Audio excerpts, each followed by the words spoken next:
මේ ලින්ක් එක ආපහු එයාට දාමු නේද? දරුවා browser එකේ group එකට. ඔව්.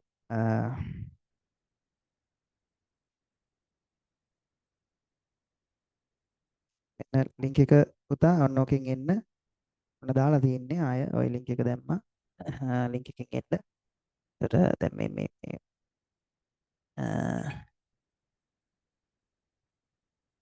හරි. එතන මේ ගාන හදන්න. මේ ගාන හදුවට පස්සේ ඔයාලට මේ ගණන් ටික හදන්න පුළුවන්. හරි. right.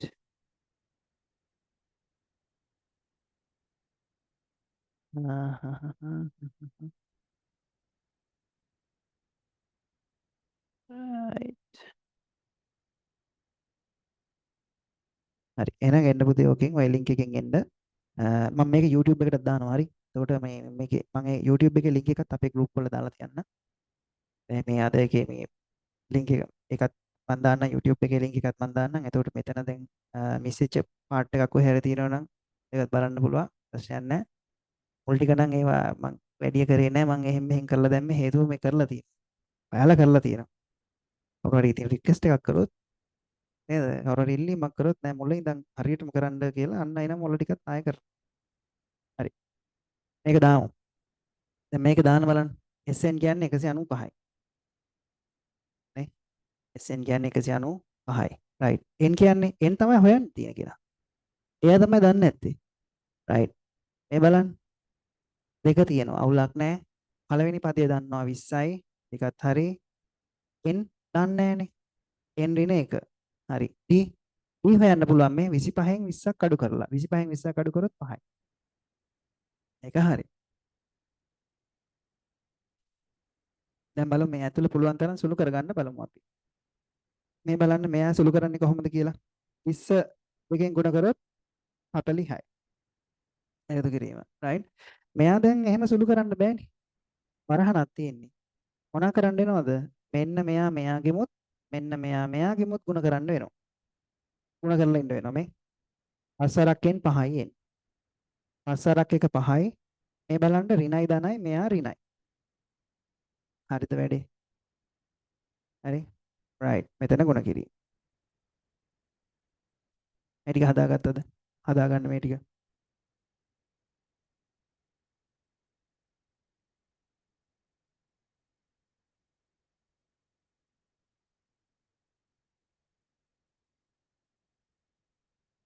හරි.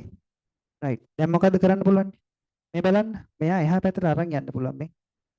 මෙයා එහා පැත්තට අරන් යන්න. මෙයා එහා පැත්තට. මෙහෙට. මෙහෙට අරන් ආවොත් කීයක් වෙනවද? 195 ගුණ කරනවා දෙකෙන්. එතකොට මෙතන ඉතුරු වෙනවා n 40. මේ බලන්න. මේ දෙන්නත් සුළු කරන්න පුළුවන්. මේ 40යි 5යි. සජාතීය පද දෙකක් තියෙන 40යි 5යි. වෙනවනේ 35යි. 35 ධන 5යි n. 35 ධන 5යි n. ඒක හරියද? මෙයා ගුණ කරමු දෙවරක් පහ 10න් බිඳුවයි. එකක් ඉතිරි දෙවරක් 9 18න් එකයි 19යි. එකක් ඉතිරි දෙවරක් 1 2යි එකයි 3යි 390යි. 390 සමානයි n වාරයක් 35 ධන 5යි n. right. එතෙන්ට එනකන් හරිද? එතෙන්ට එනකන් බලන්න.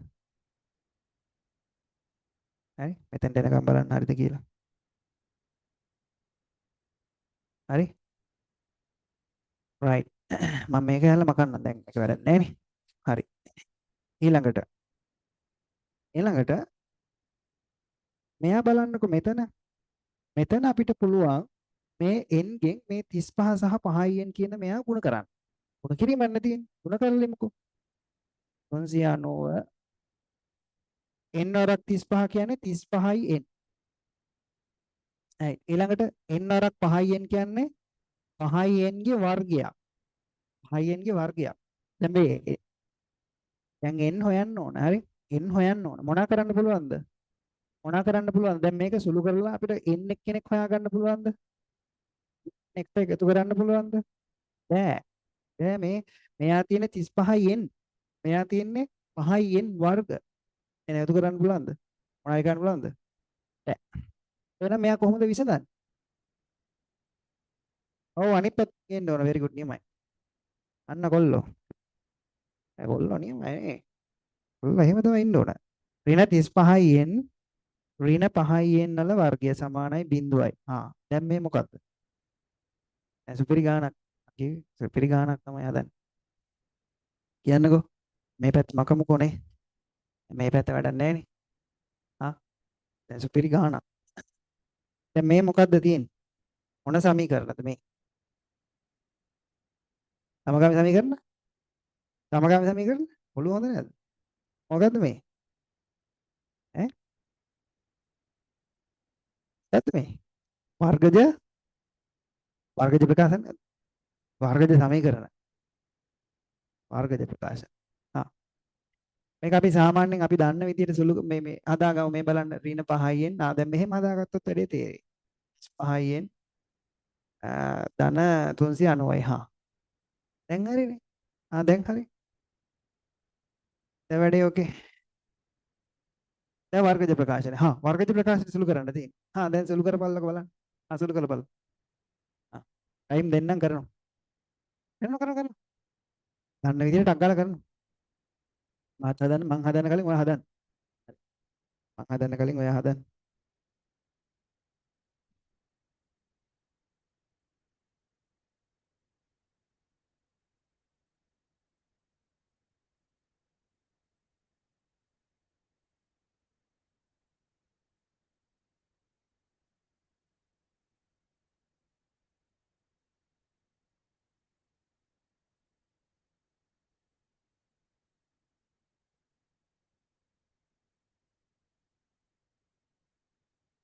කොහොමද කරන්නේ? මේ ඔක්කොම පහෙන් බෙදෙනවා කියලා පේනවද? ඇයි? ඔය රිලව් හිටපු තෙන් රිලව් ආයේ රිලව්ගේ වැඩේ රිලව් කරයි. ඈ රිලව්ගේ වැඩේ රිලව් කරයි. මෙයා මෙහෙ බලන්න. රිලව්ගේ වැඩේ කරගනි. හරි. මේ අපිට පුළුවන් නේද මේ සමීකරණය සම්පූර්ණයෙන්ම පහෙන් බෙදන්න? පහෙන් බෙදන්න පුළුවන් නේ. අපි ඍණ පහෙන් බෙදමු මේක ඉස්සෙල්ලම. මෙයාත් මම බෙදනවා ඍණ 5න්. මෙයාත් මම බෙදනවා ඍණ 5න්. මෙයාත් මම බෙදනවා ඍණ 5න්. රයිට්. උත්තරය මොකක්ද බලන්න. මේ ඈ ඔව් පහෙන් බෙදමු. කියනවා බෙදෙන්නනේ පහේවා තියෙනවනේ. ඈ මෙයා n වර්ගයයි. හරිනේ. මේ බලන්න ඍණයි කැපිලා ගියොත් ධන. ආ හරිනේ. ඍණයි කැපිලා ගියොත් ධන එනවා නේද? ඒ ගැටලු තියනවද? ඒ ගැටලු තියනවද නැහනේ? රයිට්. 7යි n. රයිට්. ඊළඟට 390. 390 බෙදන්න ඕන 5න් 78යි. 78යි. රයිට්. දැන් හරිනේ. ඔන්න තවත් සොළු වුණා හරි ලේසියිනේ. මේ බලන්න මේ මෙතනක් තියෙන වෙනසක් මේ. මෙයා ධන මෙයා ඍණ. එහෙනම් මෙයා මොනවද? ඍණ. ඍණ. රයිට්. ඔන්න දැන් හදලා තියෙන්නේ වර්ගජ සමීකරණයක් ලස්සනට අපිට ලේසියෙන් හදා ගන්න පුළුවන්. n වර්ග ධන 7n ඍණ 78 සමානයි 0. හරි. දැන් පුළුවන් මෙයා සුළු කරන්න. කොහොමද කරන්නේ? මේ n ගෙන් මේ 78 මොනා කරනවද? මෙහෙ බලන්නේ රිලව් බලන්නේ නැහැ. ඈදෑයෝ ආපුවාම ආයෙත් උන්දිහාම තමයි. ඈදෑයෝ ඇවිල්ලා යයි. ගාන හදන්නේ. මොනා කරන්නේ? මෙයාගෙන් ගුණ කරනවා. මේ බලන්නකෝ. n වර්ගය ගුණ කරනවා ඍණ 78න්. මේවා නම් මේ කලින් කරපු දේවල් ඈ. ඍණ 78යි n වර්ගයයි. රයිට්. මෙයාගේ සාධක කඩන්න ඕන. මෙයාගේ සාධක. රයිට්. බලන්න මෙයාගේ සාධක කඩා ගන්න. විනාඩි දෙකක් දෙන්න. විනාඩි දෙකක් යන්නෙත් නැහැ. ටක් ගාලා සාධක කඩන්න 78. මෙයාට ගැලපෙන සාධකේ කීයද එන්නේ කියලා බලන්න. 7 වරක්. මේ 7 ධන 7 ගන්න. දෙවරක්. සෝරි. 78.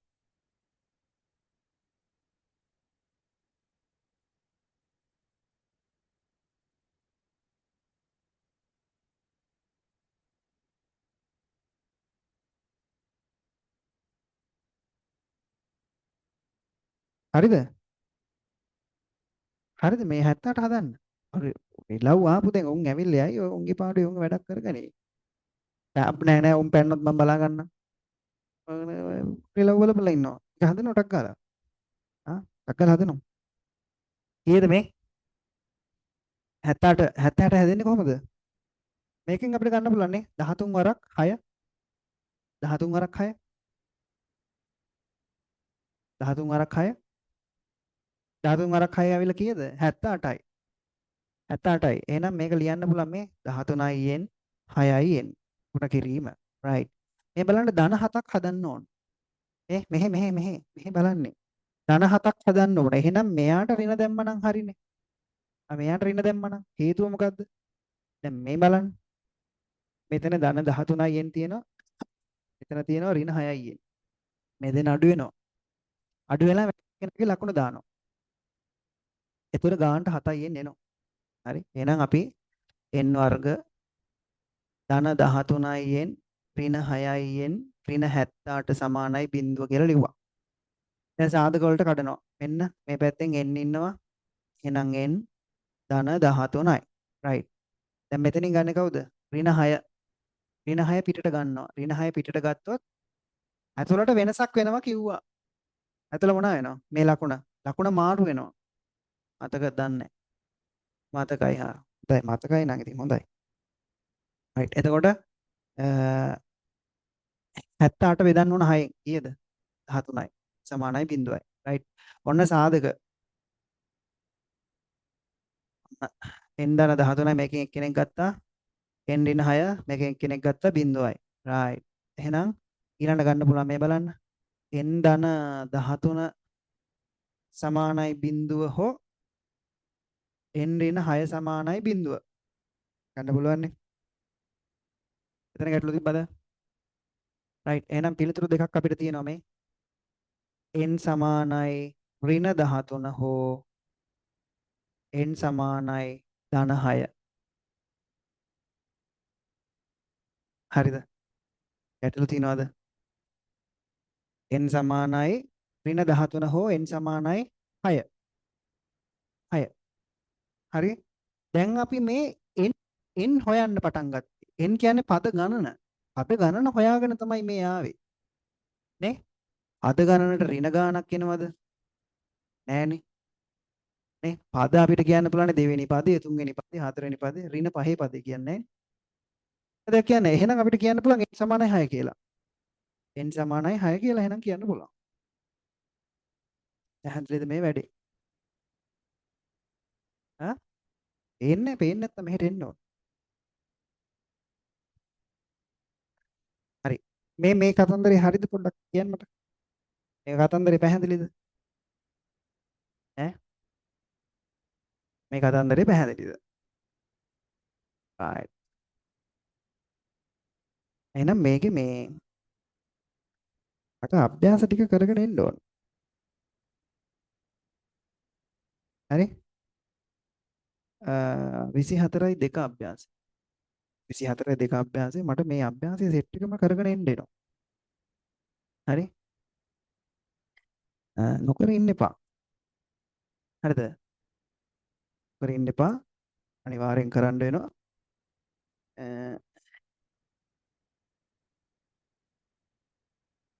කරගෙන ආව නැත්නම් ඉතින් මට නෙමෙයි ගැටලුව තියෙන්නේ.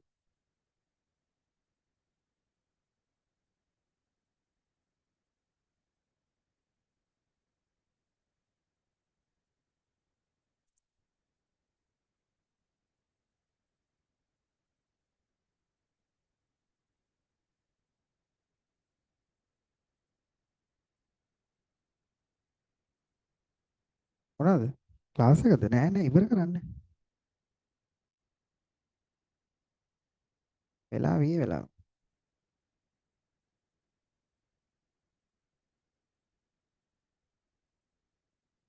වෙලාව ඊයේ වෙලාව. හරි? හරිද? හරි ගාන? ආ. ඊට පස්සේ මේකේ ඉතිරි ගණන් ටික හදන්න ඕන. වෙලා තියෙනවා අපිට. හදන්න පුළුවන්. දැන් මේකේ මේ ලයිව් මේ ක්ලාස් එක අපි ඒක මේව කරාට ඒක ප්‍රශ්නයක් නෑ. දැන් මම YouTube එකට දාන ටික හරි. හරිද? YouTube එකේ දාන ටික ගැටලුවක් නෑ. දැන් මම ඒක දානවා. ප්‍රශ්නයක් නෑ. ඒ වුණාට මේ අනිත් ටික කරන්න එපා. හරි? රයිට්. එහෙනම් මේ YouTube එකේ දාන කට්ටිය YouTube බලන කට්ටිය ළමයි බලනවා නම් මේකේ ගණන් හදලා මට මගේ මේ නම්බරයට ඒක දාන්න මම එතකොට බලලා ඉවරලා ඔයාලට ආපහු දාන්නම් ඒ ගණන් හරිද වැරදිද කියලා. මොකද දැන් අනිවාර්යනේ. තව ටිකක් සූදානම් වෙන්න ඕන. මේක වැදගත් පාඩමක් එකක්. ඒ හින්දා මේ බලලා එහෙම දානවා නම් දාන්න මට මං දෙන්න. හරි යන්න. අ, හරි එතකොට මම දැන් මේ YouTube එකට දාන්න ඕන හින්දා මම මෙතනින් මේ කට් කරලා දාන්න. කමන්නේ. ආයිත් එතකොට